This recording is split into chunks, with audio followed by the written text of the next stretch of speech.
Hello everyone, we are group 6. My name is Yining, this is my group members. My name is Si Yuji. My name is Ji Hongyang. Hi, my name is Liu Han. Today we will talk about intangible asset. So I will talk about definition of intangible asset. Yang Wei Sai talk about the question to new CEO opinion. So finally, I will talk about question 3. What's an intangible asset? An intangible asset is an identifiable non-monetary asset without physical substance, such as patents, brand names, and copyrights. The definition criteria for an intangible asset is identifiability, that is, separating from the entity, control over a resource by the entity, and the existence of future economic benefits.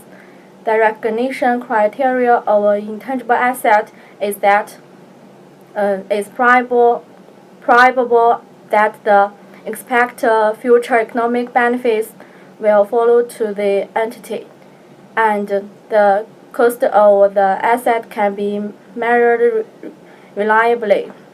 How to measure whether an intangible asset meets the criteria for recognition? The answer is research and development. According to MAA363 138.55, in the research phase of an internal project, an entity can't prove that an intangible asset exists that will generate probable future economic benefits. Therefore, this research cost must be expensed when it's incurred. In addition, according to MAA363 138.57, the technical feasibility of completing the intangible asset so that it will be viable for use or sale. Ability to use or sell the intangible asset. The availability of adequate technical, financial, and other resources to complete the development and use or sell the intangible asset. In this case, the company has purchased reserved trade names, a land license, and goodwill. This should be recorded in the financial statement as an intangible asset. Introduce the first issues. ASB 10386 out stringent criteria for intangible assets. The first of all, in order to identify an item as intangible asset, it needs to meet both its definition and recognition criteria. Definition criteria are that an intangible asset must be separately identifiable from an entity, be able to be controlled by the entity, and future economic benefits must exist for the entity. According to information, those expenditure trade names at the cost of $1 million, which is not revealed to its carrying an amount of 1.5 million. New CEO believes trade name should be amortized over 5 years. That is impossible because for intangible asset amortized, the amortized amount of intangible asset shall be deducted from the estimated residual value of the intangible asset. For intangible assets with limited service life, the residual value should be treated as zero.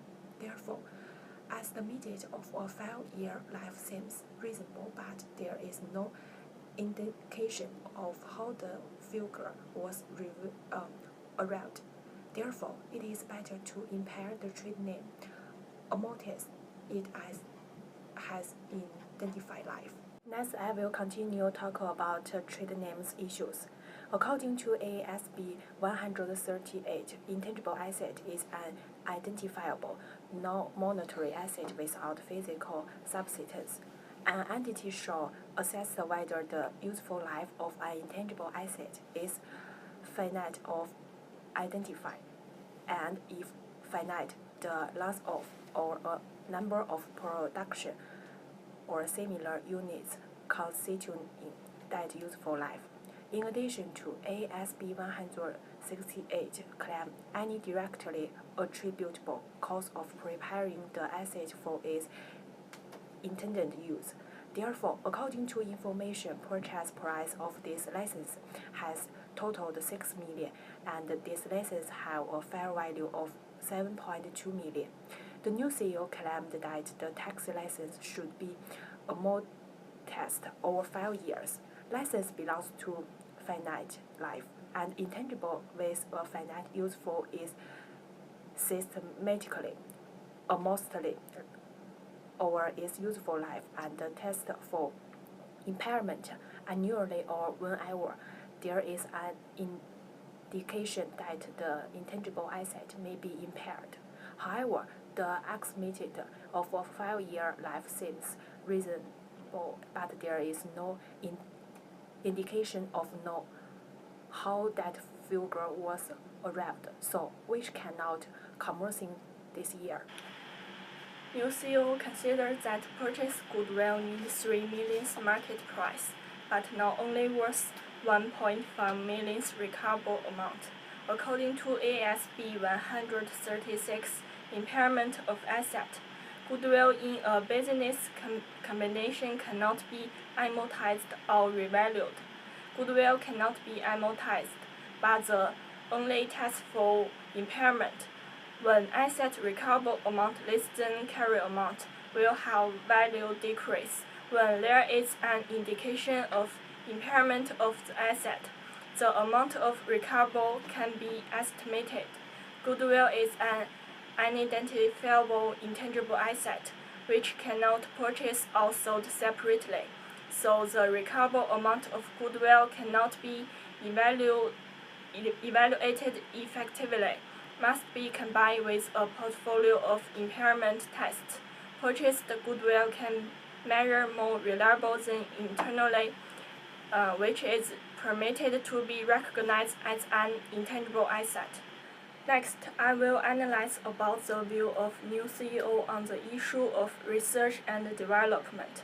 According to accounting standard ASB 138 par 57, firstly, attest this project technology are ready to be technically feasible to complete the intangible asset on 13 June 2016 years. Secondly, the new CEO has extremely confident for the company project, so it has the intention to complete the development expenditures and have the ability to use or sell it.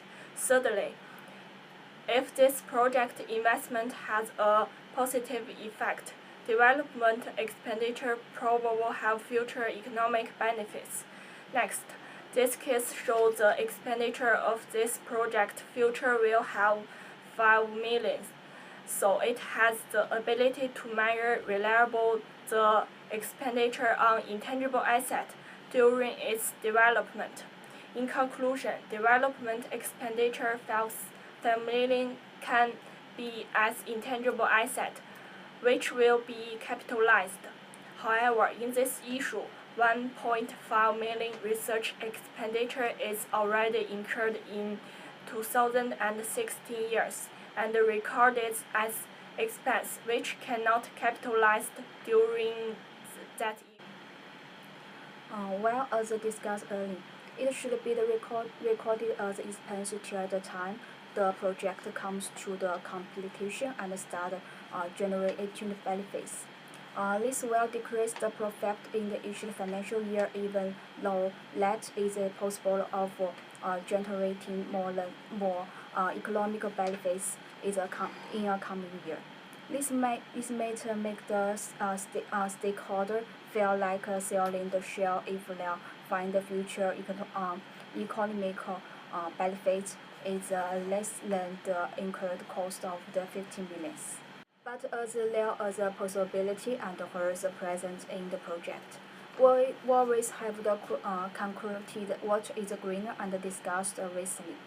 It may lower down the profit for the financial year 2016 and 2017, but it is but it is not necessary that the stakeholder the holders will take that negatively. It can increase the user creditor and investor for which the company can issue more share. This will definitely increase the share value in the market and will create a good impact for all the stakeholders. So I personally believe that the project will attract more investors and creators to take the project to the next level. Hers we need to evaluate it vastly.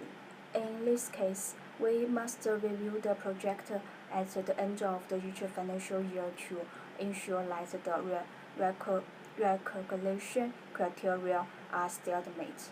This is important to do because we have to written off any provision capitalized cost to the income statement. If the recalculation criteria are not met, and once the development project is finalized, then the development cost can be capitalized. What's more, I believe that the asset should be monetized in the accordance with the accrued concept over its linked life. This will begin once the project comes near the foundation and start generating the economical benefits. This will increase the number of the creditors and investors towards the company and as mentioned by the new CEO. The company will benefit and cover all the incurred costs. This is our group video presentation. Thanks for your listening.